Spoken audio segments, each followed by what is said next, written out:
It's the Real News Network. I'm Sharmini Pires coming to you from Baltimore. Venezuelan opposition leader and self-proclaimed interim president Juan Guaido says that the humanitarian aid that will be sent to Venezuela from Colombia will enter no matter what. The government of Venezuela under President Nicolas Maduro, however, has said that this aid will not pass its borders because it does not meet international criteria for aid, and it is designed as a political provocation. Now, international aid groups such as the International Red Cross and the UN have also refused to participate in the aid convoy being planned by the US, Canada, Colombia, and Brazil thus far because it is saying that this aid being offered has been extremely politicized. One of the main countries behind this aid is, of course, Canada, which has promised $53 million worth of aid, more than double the U.S. commitment here. And we have to question why it is committing all this money, $53 million, as aid, which is unusual for Canada in terms of the level of aid being provided to any one country. Now, joining me to discuss all of this is Yves Engler. Yves is a Canadian commentator and author of several books, and the most recent among them is Left, Right, Marching to the Beat of the Imperial Canada. I thank you so much for joining us, Yves. Thanks a lot for having me. All right, Yves, let's get into this issue of the aid, particularly coming from Canada as humanitarian aid. You say in an article you just recently wrote that this aid is being used to stoke a military conflict. What did you mean by that? And how is Canada, first of all, producing $53 million in aid, which is an unusual amount for Canada? And why do you say what you just said? Yeah, well, I in the article, I give a bit of background on Canadian aid. People have a very positive perception because it sounds good. It's aid. It's supposed to be helping the poor, whatnot. And if you look more generally at Canadian aid, you find that there's a long association of military intervention and Canadian aid. And that goes back to the Korean War of the early 1950s, where U.S. and Canadian troops are killing people. Canadian aid usually gets delivered. South Vietnam during the U.S. war there, Grenada after the U.S. invasion, more recent years, Haiti, Afghanistan, Iraq, top recipients of Canadian aid in the mid-2000s. That's because there were Canadian, U.S. and Canadian, U.S. troops in those countries. So what I'm proposing in this article is that there's something a little bit unique about the situation in Venezuela today, where the aid is actually looks like well, first of all, it's designed to try to overthrow the government, but the aid's actually being used in an effort to maybe even stoke a war, to provide some sort of pretext for a U.S. or maybe a Colombian military intervention into Venezuela, and obviously Juan Guaido, the self-declared interim president of Venezuela, is making all these declarations that he will force this aid into the country that the Maduro government says that they won't accept. This aid is being delivered mostly by U.S. military planes. U.S. military planes have delivered most of this aid, both to Colombia and to Brazil.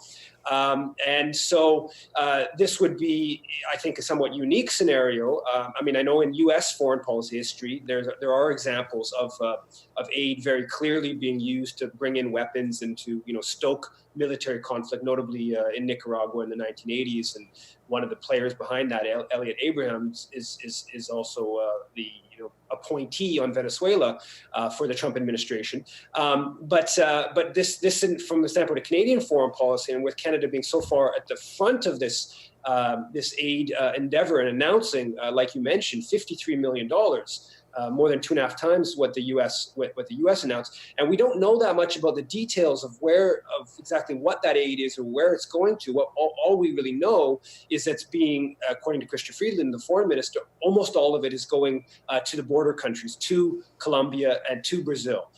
So again, that also fits with this developing scenario we see of aid being stockpiled on the border, most notably in Colombia, but also in Brazil, and then some sort of effort this weekend to force that aid into the country and possibly lead to some sort of conflict of some sort.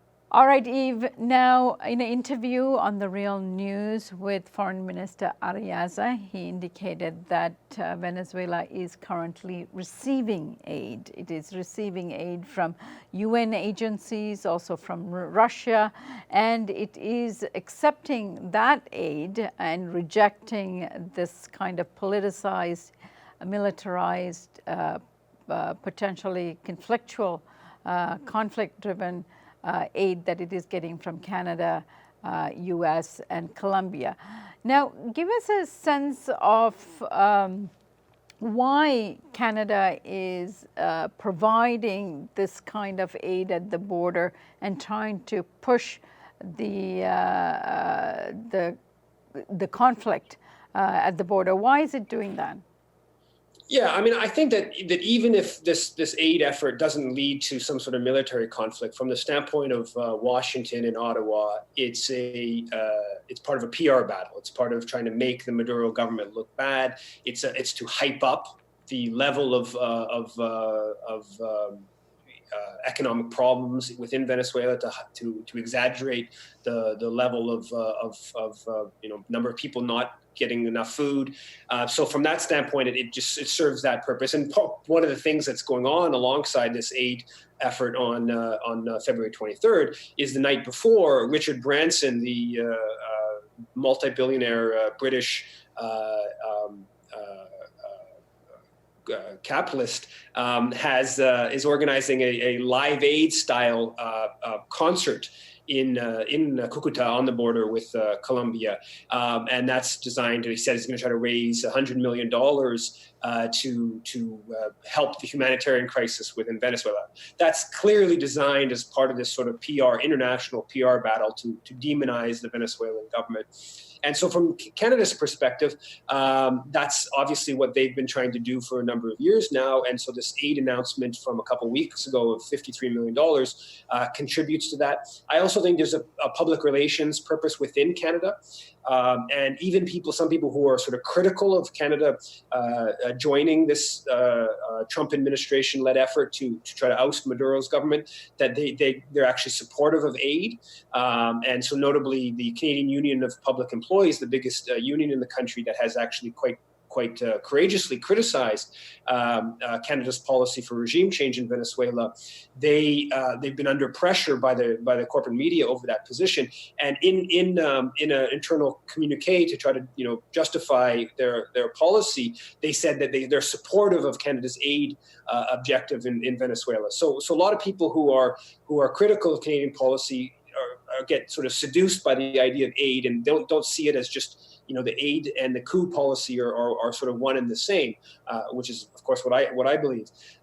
So from the Canadian government perspective, now making a big announcement has a PR utility internally, and also I think it's about rallying this international support. Canada's been at the forefront of rallying international support through the Lima Group of countries around the world to oppose Maduro's government, through the Prime Minister calling different leaders around the world, and making a major aid announcement like this $53 million Canada announced. It also puts pressure on other governments, and there was a meeting raised aid about a week ago. I think Canada's big this puts pressure on other governments to contribute a certain amount. And again, this is all tied into, this aid is being shipped by U.S. military planes to the border. I think that in and of itself sort of tells us, what's going on here. This is a very politicized endeavor, and that's why the aid agencies, are not going along with this and are explicitly rejecting participation in bringing this aid into Venezuela. All right, Eve, we'll leave it there for now, and looking forward to having you back, as it looks like you're going to be writing a lot more about what is going on, and we'll keep an eye on what's happening on the weekend on the border, and we will be looking for you next week. Thank you so much for joining us now. Thanks a lot for having me. And thank you for joining us here on the Real News Network.